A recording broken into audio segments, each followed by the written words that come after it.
Bonjour tout le monde. Aujourd'hui, on m'a demandé de parler des infections respiratoires récidivantes et allergies. Et je remercie l'équipe de ma focale de m'avoir invitée. Donc, c'est une relation qui est très complexe, comme vous allez voir. Et sur le plan pratique, souvent on est confronté à des situations de parents qui se demandent, mon enfant, est-ce qu'il est toujours malade? Est-ce que mon enfant tousse tout le temps? Est-ce qu'il est asthmatique? Quelle est la place des allergies? Et quel test réaliser, se demande le médecin? Et comment faire la part des choses? Et souvent, on trouve déjà des ordonnances qui contiennent des corticothérapies orales, intraveineuses, et ainsi de suite. Donc, pour répondre à cette question, il faut d'abord définir les choses. Alors, qu'est-ce que ça veut dire une infection respiratoire récidivante? Parce que le défi pour le praticien, c'est de faire la part entre le normal et l'anormal. Et donc, les infections respiratoires récidivantes, ça peut intéresser les voies aériennes supérieures comme les voies aériennes inférieures. Alors, il y a pour les voies aériennes supérieures, rhinopharyngite supérieure à 6 à 10 épisodes par an avant 3 ans, des otites moyennes aiguës 6 à 8 épisodes par an, des sinusites aiguës 14 minutes. Je ne comprends pas le timing, s'il vous plaît. J'ai 45 minutes dans le flyer parce que ça va conditionner mon temps de parole. D'accord. Les sinusites aiguës, plus de 2 épisodes par an. Donc, pour les infections, les voies aériennes inférieures, toute pneumopathie supérieure à 2 épisodes par an ou 3 épisodes au total, les bronchites qui récidivent 4 fois par an, une toux chronique qui traîne plus de 3 semaines ou 3 mois par an, 3 épisodes de toux chronique 3 mois par an, et entre les épisodes faits très importants, c'est qu'il n'y a pas de signe clinique et qu'il faut exiger dans les pneumopathies récidivantes qu'il y a un nettoyage des images radiologiques. C'est ça qui va différencier le persistant qui, à la radio, on a des images qui sont persistantes et il y a des épisodes, des symptômes cliniques entre les épisodes. Donc, l'importance du radio de contrôle pour différencier récurrent du persistant. Alors, une autre définition par rapport à l'allergie. L'allergie, c'est une rupture de tolérance aux molécules de l'environnement. Normalement, on est tolérant, mais on peut être sensibilisé et, à la limite, on peut faire de l'allergie lorsqu'il y a des manifestations cliniques. Alors, la question qui se pose, et qui est le sujet de ce topo, c'est quelle est la relation entre infection respiratoire récidivante et allergie. Alors, la relation, elle est en double sens. Pour le premier sens de la flèche, les questions qui se posent, est-ce que l'infection récidivante respiratoire peut faire le lit de l'allergie et par quel mécanisme? Est-ce que c'est un facteur de risque ou cause de l'allergie? Deuxième question, est-ce que l'infection respiratoire récidivante est une cause d'exacerbation d'asthme? Est-ce que sous-jacent, il y a un terrain particulier? Les infections respiratoires récidivantes révèlent une prédisposition à l'asthme? Point d'interrogation. Est-ce qu'il y a un terrain immunitaire? Et quels sont les facteurs qui conditionnent l'évolution d'une infection respiratoire récidivante vers un asthme? Alors, pour répondre à la première question, d'abord, il faut dire que l'asthme, c'est un syndrome et pas une maladie. Il y a plusieurs phénotypes d'asthme et dans cette maladie, ce syndrome, il y a plusieurs facteurs qui interagissent dans les virus qui ne font qu'une petite partie des acteurs. Les acteurs sont les polluants, comme vous le savez, les allergènes, le microbiote respiratoire, la génétique. Et il y a différents phénotypes de l'asthme. L'asthme allergique, l'asthme non allergique. Chez l'enfant, c'est plutôt le plus fréquent, c'est l'asthme allergique. Et je vous repasse cette diapo parce qu'elle est très importante. Dans l'asthme allergique, il y a la réponse TH2, dans laquelle interviennent les différentes interleukines les plus importantes, le 13, le 5 et le 4, les éosinophiles. Donc, je ne sais pas, est-ce que j'ai une flèche? Je l'ai faite, mais elle... D'accord. Donc, c'est l'asthme allergique qu'on va discuter ici, éosinophilique. et qui est le plus fréquent chez l'enfant et qui serait de bon pronostic viron-induit, quoique le bon pronostic, il est à discuter. Donc, la question qui se pose, est-ce qu'une bronchiolite aiguë virale peut évoluer vers l'asthme? La plupart des cas, une bronchiolite aiguë virale, c'est une infection virale qui atteint les bronches. C'est une maladie inflammatoire aiguë des bronchioles. Le virus respiratoire sont différents et elle peut évoluer la plupart du temps vers la guérison, mais on ne sait pas pourquoi certaines malades évoluent vers des séquelles pulmonaires et des bronchiolites oblitérantes et pourquoi certains vont évoluer vers l'asthme. C'est ça la question. Alors, différentes études, déjà en 2000, ont montré que 80% des asthmatiques adultes ont présenté des symptômes d'asthme avant l'âge de 6 ans. Mais seulement 60% des early wheezers, les siffleurs précoces, se débarrasseront de leurs symptômes à l'âge adulte.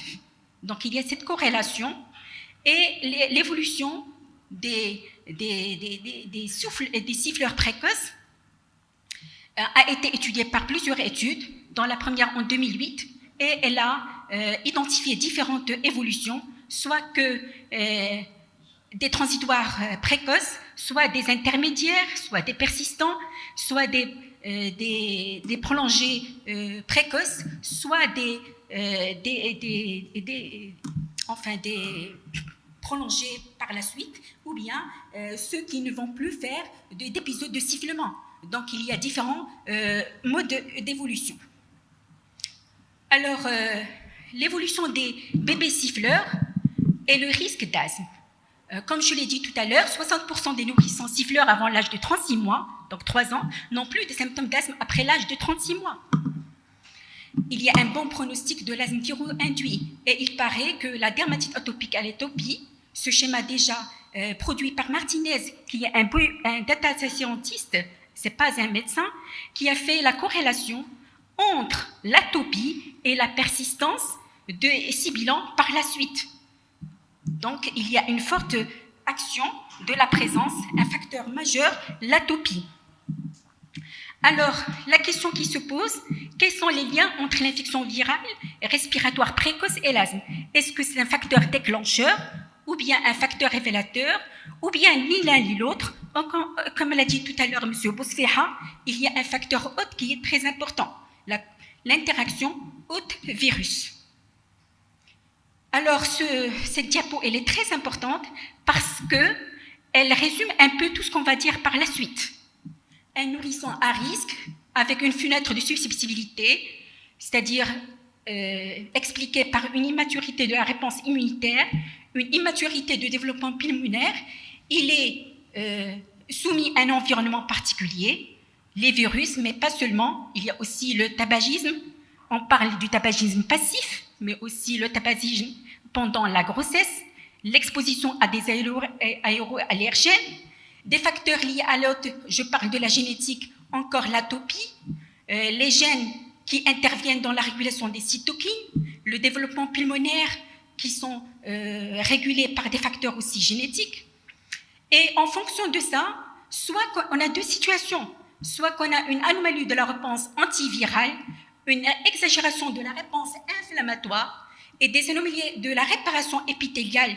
Et dans cette situation, la bronchiolite, elle a un fort risque d'évolution vers l'asthme, soit que la réponse antivirale, elle est correcte, la réponse inflammatoire, elle est contrôlée, la réparation épithéliale, elle est correcte, et dans ce cas, la bronchiolite, c'est un épiphénomène, et l'enfant peut évoluer vers la guérison.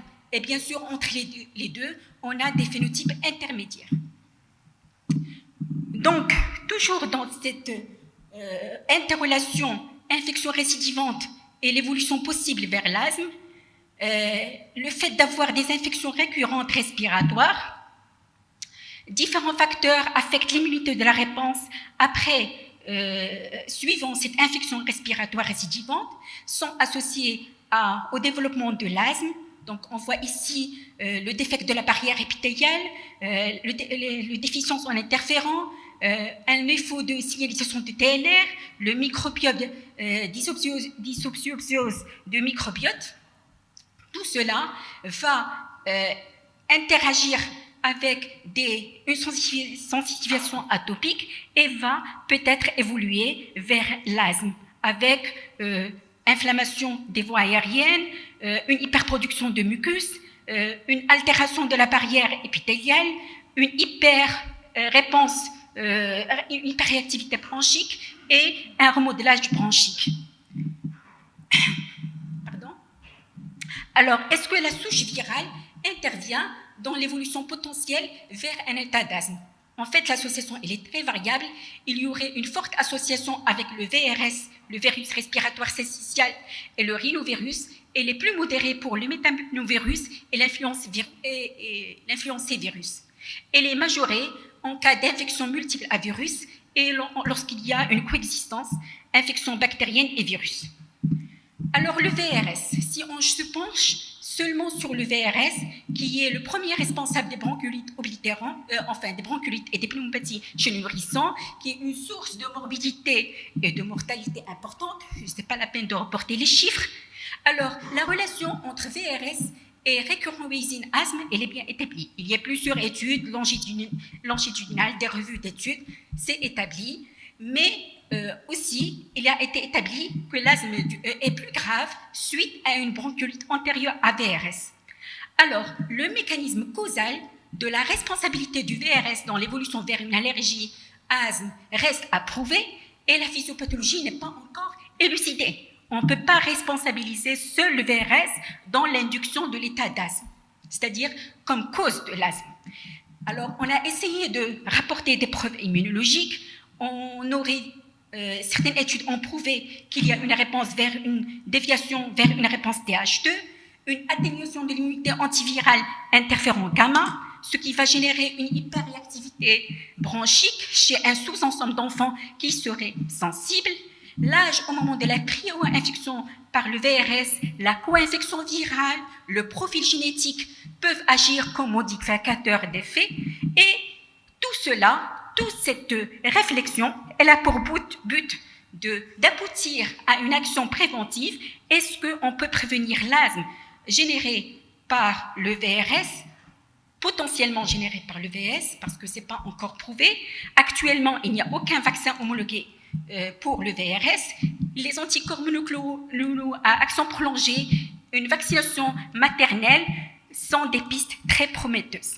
Alors, toujours dans cette causalité VRS et le développement de l'asthme, pour établir cette causalité, une première condition, d'abord, une relation temporelle doit être établie, c'est-à-dire l'infection par le VRS doit précéder l'apparition de l'asthme.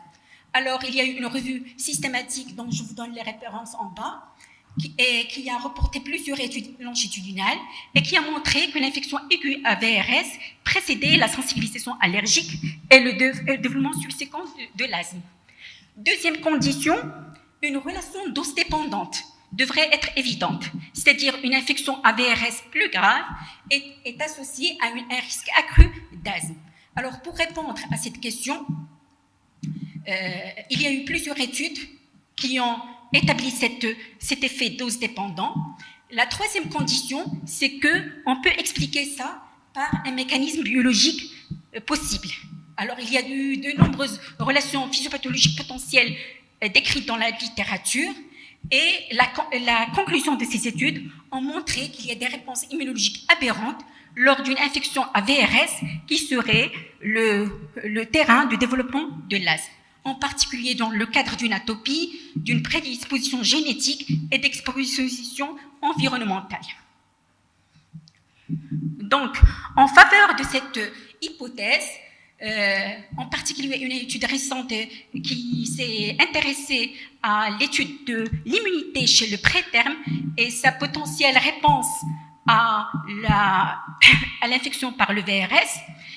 Cette étude a montré qu'il y a une déviation pathologique de l'immunité TH1 médiée par l'interféron gamma antiviral vers une réponse à dominance TH2, associée à une sévérité clinique accrue de la maladie et une plus grande hyperréactivité bronchique des voies respiratoires qui sont sujettes par la suite à l'asthme.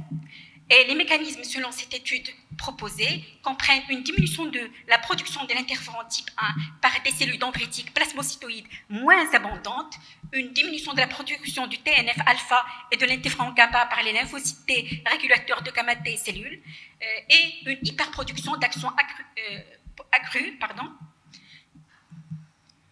de l'interféron 4, de l'interleukine 4 et l'interleukine 5 et 13 et IL3, donc en quelque sorte toujours une réponse TH2 et une réponse dominante TH2 TH17 avec une augmentation des IgE de l'IL4 et l'IL13 avec une diminution de l'interféron gamma. Donc tout cela oriente que le VRS oriente plus vers une réponse TH2. Mais j'allais dire malheureusement, parce que ça nous aurait arrangé de ne pas penser seulement comme ça, il y a eu une étude qui vient contredire tout cela, et une étude récente qui a montré que l'augmentation de l'interféron gamma et l'interféron alpha est positivement associée à un risque d'asthme. Donc, la relation, comprendre les voies immunologiques reliant l'infection grave à VRS à l'asthme reste toujours un axe de recherche permanent. Alors, ce n'est pas seulement l'infection virale VRS qui va intervenir, il y a aussi des facteurs génétiques qui ont été identifiés dans différentes études. Le polymorphisme monoglucique dans les gènes codants pour les chemokines et les cytokines agissent potentiellement pour sensibiliser et augmenter la réactivité des voies respiratoires dans le cas des bronchiolites à VRS sévères et d'asthme. La diminution de l'expression du gène suppresseur des cytokines et de TNF-RSF25, entraînant une diminution de la production de NF-κB et l'interféron gamma, et une prévalence accrue de polymorphisme de l'ILP25-1A pourrait jouer un rôle. Donc c'est vraiment de l'immunologie, et il y a une susceptibilité génétique à faire une infection respiratoire d'abord sévère, d'accord? Donc comme c'est expliqué sur cette image, et aussi pour l'évolution potentielle vers un état d'asthme. Il y a des facteurs environnementaux qui interviennent aussi. Un accouchement par césarienne, ce qui exposerait moins au microbiote vaginal, donc une susceptibilité accrue aux infections. Le poids de naissance, plus le poids de naissance est faible, puis un risque plus important. Le tabagisme passif, la co-infection avec d'autres virus respiratoires. L'âge de survenue de l'infection, plus de 6 mois, serait un facteur de risque d'évolution vers l'asthme, et bien sûr le microbiote respiratoire, notamment la colonisation par le pneumocoque. Il y a aussi des facteurs épigénétiques qui interviennent, qui ont été identifiés dans cette étude, en particulier la méthylisation de l'ADN. Donc, cette diapositive résume tout ce qui intervient dans la possibilité d'évolution du VRS bronchiolite et la respiration sifflante récurrente et l'asthme. Tout ce qui est en vert, c'est des facteurs qui sont pourvoyeurs, facteurs de risque d'évolution vers l'asthme, et en rouge, les facteurs qui bloqueraient cette évolution. Bien sûr, ici, le retard de l'infection à VRS c'est une question qui reste posée. Donc, tout cela, comme j'ai dit tout à l'heure, pour aboutir à des actions préventives. Il y a le palivizumab anticorps monoclonal qui coûte très cher, qui est à administrer à certaines populations à fort risque de maladies graves VRS, notamment les prématurés et en cas d'association de comorbidité importante. Mais à la lumière de ces études qu'on vient d'exposer, est-ce qu'il y aurait un sous-groupe plus large qui serait potentiellement bénéficiateur de cette thérapeutique? Le vaccin anti-VRS, c'est une autre piste. Malheureusement, il occasionne une protection transitoire, et les recherches maintenant sont axées vers la production de vaccins qui ont une action beaucoup plus prolongée, ou bien des vaccins maternels qui assuraient une protection par voie transplacentaire. Une protection indirecte, le vaccin anti-rougeole, le BCG, pourrait induire une protection indirecte vis-à-vis du VRS. L'allopérinol et l'anakinra, qui ciblent spécifiquement les médiateurs immunologiques impliqués dans la voie des voies respiratoires, dans la voie de l'interaction VRS-asthme par l'acide urique et l'interleukine 1 B20. Donc, comme vous voyez, c'est très complexe et c'est toujours du domaine de la recherche. Alors, ça pour le VRS, pour le rhinovirus, c'est une autre paire de manches. Il s'est avéré que le rhinovirus est associé à une respiration suffisante précoce récurrente et il est aussi positivement corrélé à le développement de l'asthme à l'âge scolaire et à la coexistence de l'atopie. Et il s'est avéré que le VRS, c'est-à-dire le rhinovirus, est plus asthmogène que le VRS, selon une étude de corps de naissance à haut risque qui ont étudié sur une longue période une respiration suffisante les 3 premières années. Le VRS serait incriminé 10 fois par rapport au VRS qui est incriminé avec un risque seulement de 2,6 fois.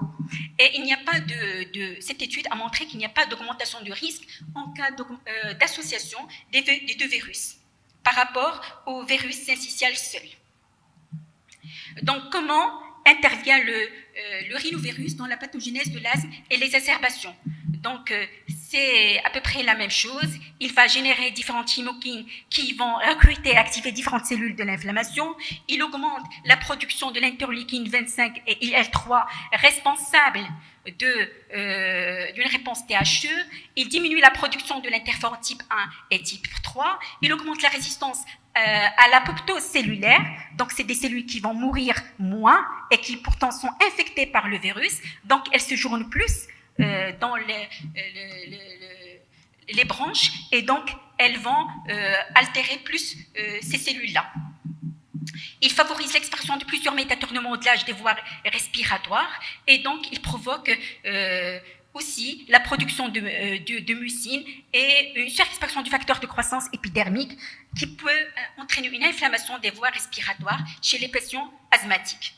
Donc, on a répondu à la première question. Le virus comme cause, c'est encore recherche. Facteur de risque, oui. La deuxième question, est-ce que l'infection respiratoire récidivante est une cause d'exacerbation d'asthme? Alors, pour répondre à cette question, il y a eu une étude qui a été menée en 1995 sur 108 enfants.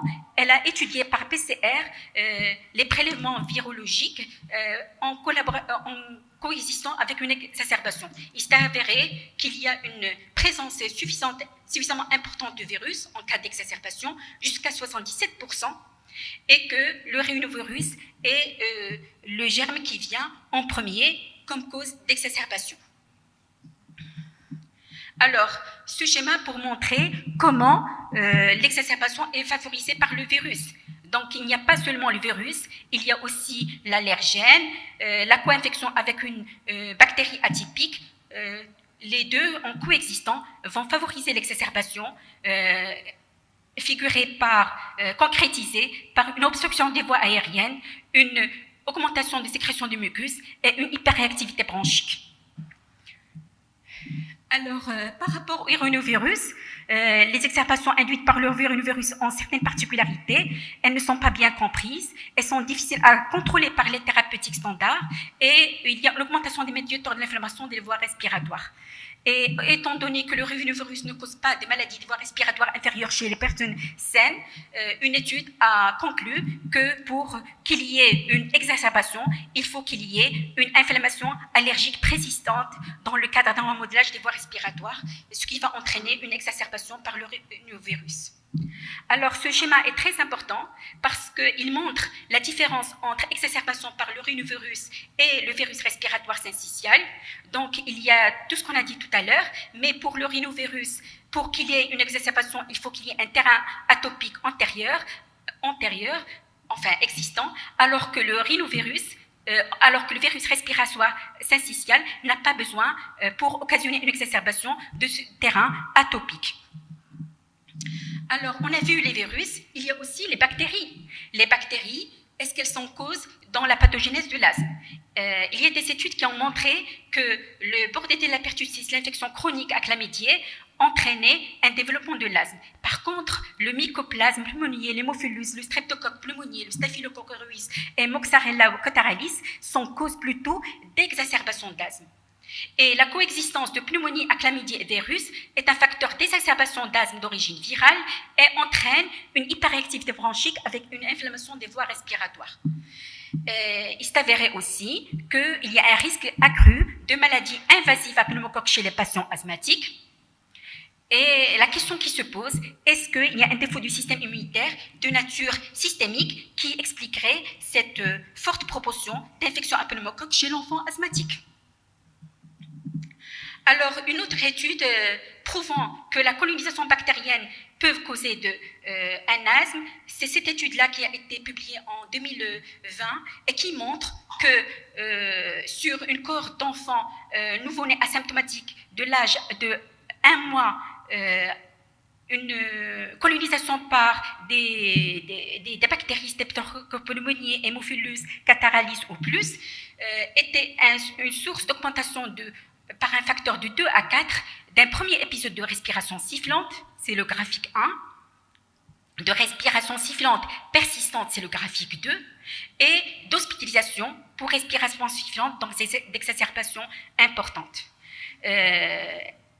Associé dans la même étude, on a montré qu'il y a une augmentation du nombre d'inosinophils sanguins Elisio-Toto et une éventuelle réversibilité accrue de la résistance des voies respiratoires et le développement de l'asthme à l'âge de 5 ans. Donc, les bactéries interviennent de façon prouvée dans la pathogénèse de l'asthme. Une autre preuve que les bactéries interviennent dans la pathogénèse de l'asthme, c'est la thérapeutique. Des vaccins extraits bactériens oraux OM85 ont montré leur bénéfique dans la protection contre l'asthme, leur effet bénéfique dans la protection contre l'asthme et la diminution de la fréquence et la durée d'épisodes de respiration sifflante. Et on expliquerait ça par une induction de la production de l'interféron TH1 et l'activation de l'inflammation. Une autre possibilité thérapeutique, c'est l'azithromycine, qui a une action antibactérienne et anti-inflammatoire, qui a un rôle bénéfique dans l'asthme à l'âge adulte, et le traitement des cellules de la barrière épithéliocellulaire augmenterait la libération d'interférons lors d'une infection par RV1B et RV16. Donc, tout cela pour prouver la relation bactérie et pathogénèse de l'asthme. Alors, est-ce que la collaboration virus-bactérie majeure ce risque d'évolution vers l'asthme? D'abord, le virus favorise la colonisation bactérienne, ça a été prouvé par plusieurs études, et le virus rhinovirus favorise la colonisation par le Streptococcus pneumoniae, le Moxarella catarrhalis, l'Haemophilus influenzae, ce qui est source d'exacerbation d'un asthmatique et source de pneumonie chez les non-asthmatiques. Et il y a une interaction potentielle virus-microbiote respiratoire, ce qui expliquerait aussi l'exacerbation et le développement de l'asthme. Alors, comme on l'a vu sur la première diapo, il y a des facteurs relatifs à l'hôte. Le jeune âge, la prématurité, diminuer les volumes pulmonaires, donc une infection virale a priori, mais aussi bactérienne, favoriserait le développement d'une exacerbation. La qualité de la réponse immunitaire vis-à-vis de l'agent infectieux. On a vu tout à l'heure une étude qui a montré que chez les prétermes où l'immunité n'est pas très bien développée, ils sont plus susceptibles aux infections sévères et une évolution asthmogène. L'intensité des sécrétions du mucus, l'hyperréactivité générée par les infections respiratoires récidivantes, en l'occurrence en empruntant les voies neuronales, et le terrain, c'est l'atopie aussi. Alors, cette étude qui a été faite en 2007 montre clairement que l'inflammation associée aux infections virales dans la petite enfance interagit avec l'inflammation associée à l'atopie dans la pathogénèse de l'asthme. Alors, il y a des facteurs environnementaux, l'allergène, la flore microbienne. Vous connaissez très bien l'hypothèse de l'hygiène. Tout cela influence le système immunitaire, le développement pulmonaire et donc module la qualité de la réponse antivirale chez un hôte particulier. Alors, toujours dans cette relation infection respiratoire récidivante et allergie, dans l'autre sens, est-ce que l'allergie est une cause d'infection respiratoire récidivante? Quand évoquer l'allergie comme cause d'infection respiratoire récidivante et par quel mécanisme l'allergie favorise ces infections respiratoires récidivantes? Est-ce qu'il y a une modification du microbiote bronchique? Est-ce qu'il y a des lésions inflammatoires de l'épithélium bronchique, un remodelage bronchique? Ou bien encore, actuellement, on a reporté une modification de l'immunité bronchique. Donc, pour répondre à la première question, si vous voyez la panoplie des causes des infections respiratoires récidivantes, l'asthme n'en fait qu'une petite partie. Il y a les obstructions bronchiques, les anomalies congénitales, les déficits immunitaires, le VIH, les DDP, les fausses routes. Donc, comment distinguer l'asthme par rapport à tout cela? Et surtout, si on retient ça, l'asthme, on va aboutir à une attitude thérapeutique, comme on va voir tout à l'heure. Donc, je passe rapidement sur cette diapo parce que vous connaissez très bien ça. L'asthme, c'est la première maladie chronique de l'enfance. Il y a des facteurs de risque qui sont bien identifiés. Et le facteur déclenchant, on l'a vu tout à l'heure, l'infection virale, l'exposition allergénique, les polluants, le tabac. Le diagnostic de l'asthme chez l'enfant est d'abord clinique. La répétition d'épisodes de toux, de sifflements, la prédominance nocturne, la réversibilité des symptômes sous bêta-2-mimétique et surtout, c'est très important, la normalité de l'examen entre les crises. Bien sûr, dans les asthmes au début qui ne sont pas compliqués. Surtout aussi l'association inter-impareux, s'il y a un terrain atopique personnel ou familial. Il n'y a pas de test formel avant l'âge de 3 ans. La radio pulmonaire, elle est faite surtout pour éliminer les diagnostics différentiels. Et à partir de l'âge de 4-5 ans, il faut se permettre quand même une exploration fonctionnelle respiratoire. Et on peut faire la mesure des résistances des voies aériennes à partir de l'âge de 3 ans. Donc, la question qui se pose, est-ce qu'un bébé siffleur, il a un risque vers le développement de l'asthme? Et là, c'est le score API qui a été modifié et l'association d'épisodes de wheezing avant l'âge de 3 ans, un critère majeur ou 2 critères mineurs favorise jusqu'à 75% que cet enfant vont développer de l'asthme. Alors, il y a les différentes recommandations de l'autorité sanitaire qui ont été revues en 2019. Ils ont montré que chez l'enfant de moins de 12 mois, l'association à une atopie personnelle ou familiale, à des sifflements, une dyspnée sifflante, on peut sur ça poser le diagnostic d'asthme du nourrisson. Chez un enfant qui n'est pas atopique, il faut attendre le 3e épisode. Et pour l'âge supérieur à 12 mois, déjà des sifflements orienteraient vers vers le diagnostic d'asthme du nourrisson. Alors pourquoi ces arguments diagnostiques?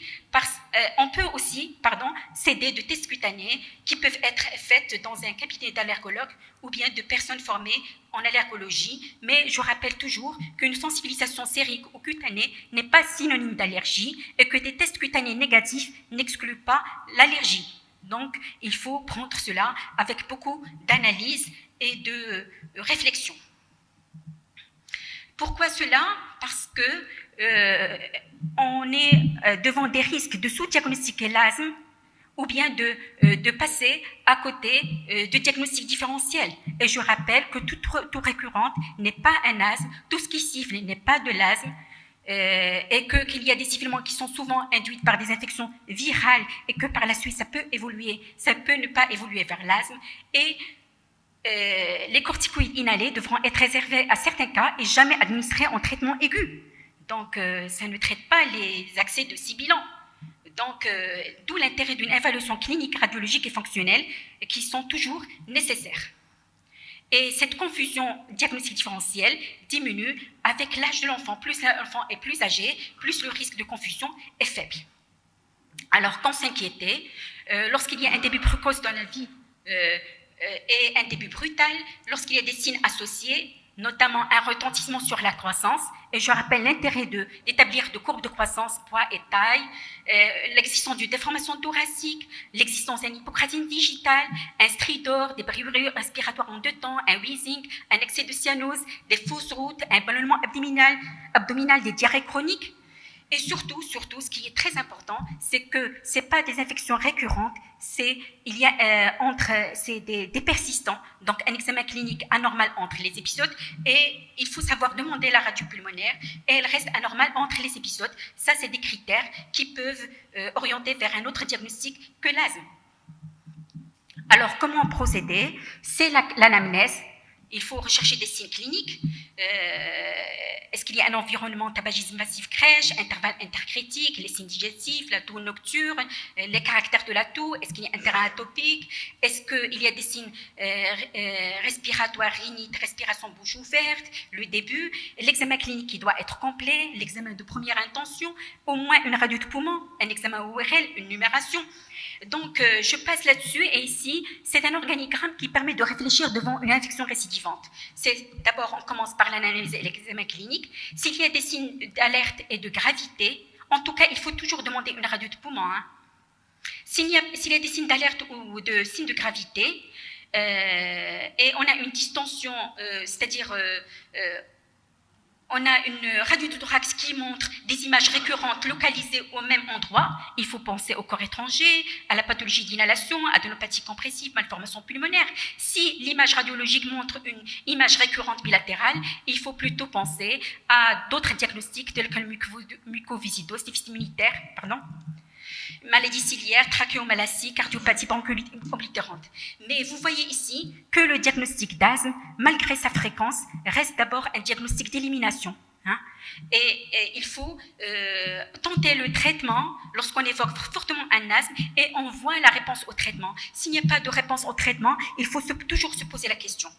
Donc, il y a une série de diagnostics différentiels et en fait, on est confronté à 3 situations cliniques. Soit que c'est un tousseur cracheur peu siffleur, donc on évoque surtout les DTB, les RGO, les pathologies d'inhalation. Soit que c'est un début aigu, donc c'est un corps étranger a priori, donc une bronchoscopie. Soit que c'est un asthme qui est difficile à traiter et dans ce cas, il faut penser aux d'autres diagnostics différentiels. Je rappelle que l'asthme difficile à traiter et persistant du symptôme, c'est très rare chez l'enfant, hormis le fait qu'il n'utilise pas bien la chambre d'inhalation. Donc, c'est des diagnostics qu'il faudrait revoir et il faut évoquer d'autres diagnostics. Donc, les explorations sont en fonction de l'orientation diagnostique, on ne va pas tout demander. Donc, pH-métrie, examen ORL, exploration du sommeil, comorbidité, diagnostic différentiel, au moins un scanner, lorsqu'on se doute de quelque chose. Donc, ça, c'est pour le diagnostic de l'asthme. Et le risque de persistance de l'asthme, il est variable en fonction de certains critères. Le sexe masculin, le terrain atopique familial et personnel, la bronchite sifflante lors des infections virales, la petite taille des voies aériennes inférieures, le tabagisme postnatal sont des facteurs prédictifs d'évolution de persistance de l'asthme. Alors, toujours la question, est-ce que l'asthme sous-entend une modification de l'immunité biologique? Comment expliquer que l'allergie peut occasionner une infection récidivante? Alors, ce tableau pour montrer, rejoindre la communication de M. Bosfeha, on a déjà identifié un certain nombre de déficits immunitaires primitifs qui sont à la source d'asthme, qui sont très sévères, d'accord? Le SCID, beaucoup de diagnostics, l'IL-15 déficiency, la carence en TGF et tout ça. Donc, c'est des déficits immunitaires primitifs qui sont associés à un asthme, qui est relativement difficile à contrôler, mais c'est des cas qui restent exceptionnels. Alors, est-ce que l'immunité antivirale est effective en cas d'asthme? Eh bien oui. Hein? L'asthme prédispose à une déficience immunitaire qui favorise les infections virales. En particulier, il y a une altération de la barrière bronchique, de la barrière épithéliale bronchique, il y a un déficit en interféron, une réponse TLR qui est modifiée, une altération du microbiote respiratoire, en particulier dans lequel interviennent aussi l'inhalation de traitements corticoïdes. Donc tout cela intervient pour expliquer que les asthmatiques sont plus favorables à faire des infections à répétition, en l'occurrence, on a vu tout à l'heure le pneumocoque et aussi les virus. Alors, en particulier, la déficience de l'interféron a été bien mise en exergue. D'accord? Et la fonction, on sait très bien que la barrière épithéliale bronchique est un élément de défense contre de nombreux agents. Ces cellules produisent de l'interféron de type 1 et de type 3, qui constitue un mécanisme de défense précoce contre les agents pathogènes externes dans les virus. Ces cellules sont capables d'inhiber la prolifération virale ainsi que la synthèse de protéines virales et d'induire l'apoptose de cellules infectées. En cas d'asthme, il y a une résistance à l'apoptose qui expliquerait, comme je l'ai expliqué tout à l'heure, une persistance de verrules dans les branches, la diminution de la synthèse de l'interféron en réponse aux infections, alors que la réponse immunitaire pro-inflammatoire à l'infection virale semble être normale. Donc, le déficit observé en interféron est associé à une augmentation des infections des voies respiratoires, mais cependant, il n'a pas été précisé si le déficit en interféron est une conséquence des infections ou bien un défaut de la réponse immunitaire de l'hôte associé à la pathogénèse de l'asthme. Donc, on ne sait pas est-ce que c'est cause ou effet. Et ce dernier papier qui a été publié en 2019, est-ce que l'asthme est un déficit immunitaire ou erreur innée de métabolisme? On a vu qu'il y a plusieurs anomalies. Je répète, le TLR, la réponse à l'interféron et la fonction épithéliale des voies respiratoires. Et le dénominateur commun de tous ces défauts, c'est une susceptibilité accrue aux infections, expliquant peut-être une charge infectieuse accrue dans l'asthme. Alors la question qui se pose et qui reste la voie de recherche, est-ce que c'est une cause dans la pathogénèse de l'asthme ou bien une conséquence de la maladie? Donc, en conclusion, la relation allergie-infection respiratoire récidivante est complexe. Il est crucial de comprendre pour avoir des actions préventives futures vis-à-vis de l'asthme. Et bien sûr, comme vous le devinez, ça nécessite plus de recherche et on n'a pas les éléments de réponse pour toutes les questions. Je vous remercie.